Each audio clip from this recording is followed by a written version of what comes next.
Hey guys, welcome to All Time Gaming. I'm Chris. I'm Jamie. And I'm Alex. And what could be more important to a game than the plot? The gameplay? Graphics? Yeah, no, nothing. That's what. Which is why it's a shame that so many games get their narratives just completely wrong. So here are 6 examples of games with really, really stupid plots. Pretty good games though, but yeah, stupid plots.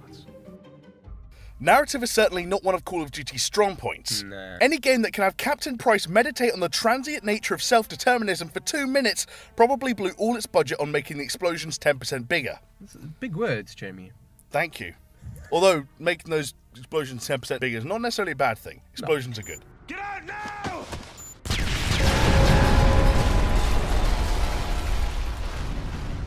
Modern Warfare 2, for example, is a fantastically relaxing game when you feel the need to relieve some tension by wasting a few hundred virtual soldiers. However, Shakespeare, it most certainly isn't. In the mission No Russian, the premise is set up that because the body left behind by Makarov is American and the bullets are from a Brazilian arms trader, Russia clamours for war with the West. That's already a bit of a stretch, to be honest, but that's not the part that pokes a hole in the plot. Firstly, how do they know the body left behind is American? It's not like he has a fucking bald eagle tattooed on his forehead. American flag underpants. And short of a DNA test, it's not that easy to tell the difference. Okay, granted, no one spoke any Russian, but the English was heavily accented, and I'm pretty sure people were too busy fleeing for their lives to make a positive ID. Yeah. As well as this, it is clearly established that Makarov is an internationally known terrorist. His warnings of a terrorist attack are in the papers, for God's sake. Security authorities have his MO and his face on file, even Shepard makes reference to this. Yet apparently Makarov can march through a Russian airport without anything covering his face in full view of CCTV cameras and no one suspects anything. I mean, did nobody maybe check the CCTV? Like, oh yeah, that's that internationally known Russian terrorist? What about the other Russian who was gunned down while confronting the FSB? So many questions that Russia apparently overlooked in their eagerness for kicking the shit out of America. Ah yes, Jamie, the Arkham series gave us gamers the opportunity to fully realize our Batman disgusting fantasies. They did. Harley Quinn involved. Harley Quinn and Poison Ivy. And Catwoman. Always involved. So the opportunity to stalk armed goons from the shadows before executing the perfect takedown with an array of gadgets was markedly different from the rash of boring, brown-grey shooters of the time. Now, superhero comics are renowned for their deep plots and character motivations, but Batman Arkham City took that concept as a whole and threw it out the window. Right at the beginning of the game, we're introduced to Bruce Wayne, you know the story by now, billionaire by day, crime puncher by night. Well, he was bundled off by henchmen working for Hugo Strange, villain and professional bastard. The twist is that Strange knows Wayne's secret identity. One of Batman's greatest assets is the fact that no one knows who he is. So for a villain to openly announce they know who he is presents a whole new danger. Capturing Bruce Wayne is so much easier than Batman. And now that we have you, Protocol 10 is ready to begin. Unfortunately, it also raises a few more questions. For one, why the fuck has Strange decided to lock up the one man who can stop him in the same area Strange is operating in? Now, there are a few rough allusions to wanting to break Batman, and I agree that capturing Bruce Wayne is easier than capturing Batman, but Strange, he must have seen Batman in action. He knows what he's capable of. This is a man that has air support and substantial martial arts training. A few goons aren't going to stop Wayne from reaching an area where he could clearly tool up and kick ass. But yeah, what did Strange expect? Did he want to kill Batman with Protocol 10? Surely it would be easier to send a hit squad, not the Suicide Squad, when he's out and about as Wayne. No armor, cameras everywhere. Or burn his house down. Or blow up Wayne Tower. Or, as we said, shoot him in the face. If you know his identity, announce it to the world and neutralize the threat. Don't confine him to your precise area of operation. It makes fucking literally zero sense. Should have just shot him in the face.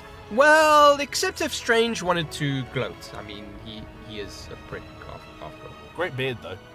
Not a bad beard, a little bit too Amish for my tastes. It is a bit Amish.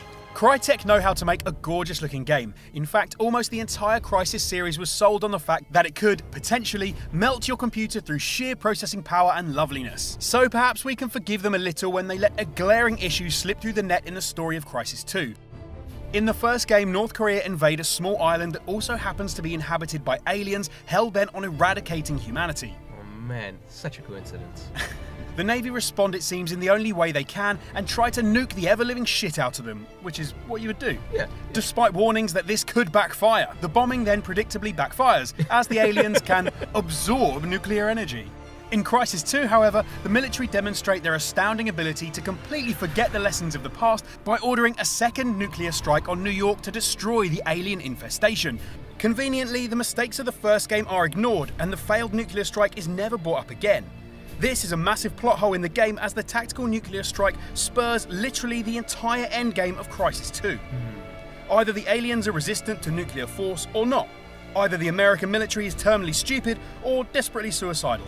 Which is it, Crytek? Dickheads are in no short supply in Max Payne 3. In fact, by the end of the game, I kind of just wanted to abandon everyone in that game, even the people who are dying in those weird tyre fires. What, those innocents, Jamie? You wanted to abandon them? I'm Max Payne 3. I'm a bald-headed dude in a Hawaiian shirt. I do what I want. However, the nature of the game demanded that I press on and rescue a rich wife and associates from the clutches of a ruthless Brazilian street gang. Only, and I think it's worth saying that there are spoilers here, that's not entirely what's going on. Yeah. It transpires that Max was actually hired to be the fall guy for a series of illicit dealings that would see the brother of his employer inherit a shit ton of wealth, which I believe is the correct term for a large sum of money. A metric shit ton. This naturally raises a number of questions. First among them is, why would you hire an alcoholic but clearly experienced and capable cop from the United States to be your patsy when any street thug from the favelas of Sao Paulo would have been fine? You didn't need Max Payne. Think about it. If you're going to blame a Brazilian gang for the kidnap and death of your close family, surely it would make more sense for the fall guy to be someone with even the remotest connection to said favela. This is in addition to the fact that a street tough hired as a bodyguard is unlikely to be a titan of combat, as his friends appear to be able to be beaten by a drunk, drugged out on painkillers and clinical depression. Who can slow down time? It just seems needlessly convoluted and risky when he could have been replaced with literally any other Brazilian. I mean, seriously, Passos and Victor, get your shit together. Could have been just Neymar. Oh, very funny. There is actually a fictional Brazilian footballer in the game who gets killed in a nightclub.